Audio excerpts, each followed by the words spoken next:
Okay, I'm going to show you the great shortcut that is synthetic division. So I'm going to take this polynomial and I'm going to divide it by this potential factor x plus 2.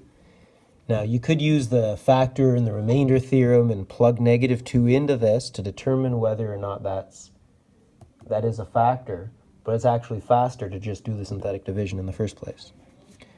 So the way we set it up, you look at that, you've got to make sure that there's a leading one in front of the factor. If there is, then you take the root of that factor. So if the factor is x plus 2, its root is -2, because the value of -2 will make that factor equal to 0. So I write down -2. Then in a line here, I'm going to write all these coefficients, making sure at first the polynomial is in order. My polynomial is in order. I've got x3, 2, 1, and 0. If one of those terms happens to be missing, put in a 0 in its place, because placeholders are important for synthetic division. Got 4, 15, 17, and 6. So now there's just two rules to remember. One, the first number just gets brought down. And two, you just keep multiplying and adding.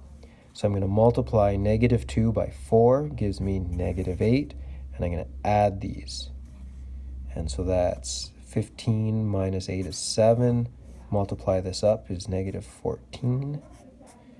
Adding those is going to give me 3. Multiply that up is going to give me -6. Now, that last term is the remainder, and 6 plus -6 is 0.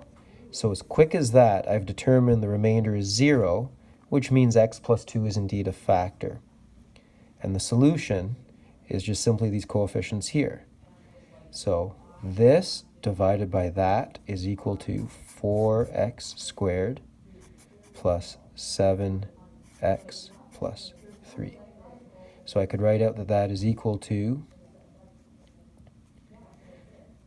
well, I'm going to write it out as a factor. So this multiplied by x plus 2 is equal to our 4x cubed plus 15x squared plus 17x plus 6.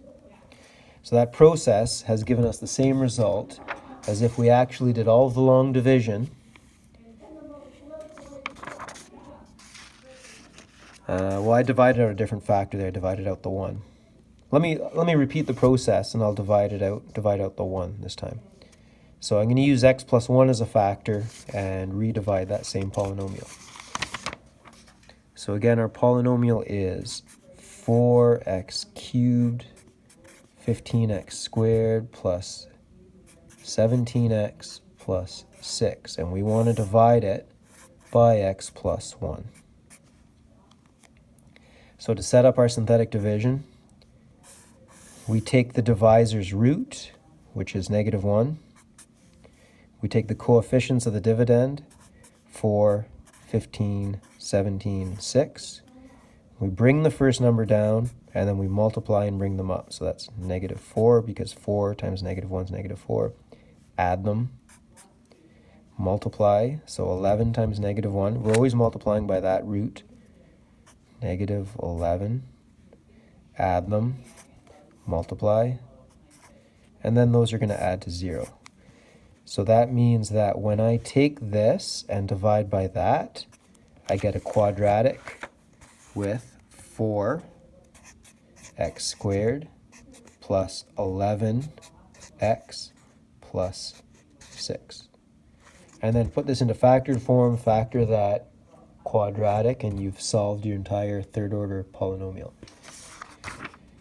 And then just to verify that's correct, if you do long division and you take that polynomial and divide it by x plus 1, you will get 4x squared plus 11x plus 6. It's just a whole lot faster with synthetic division.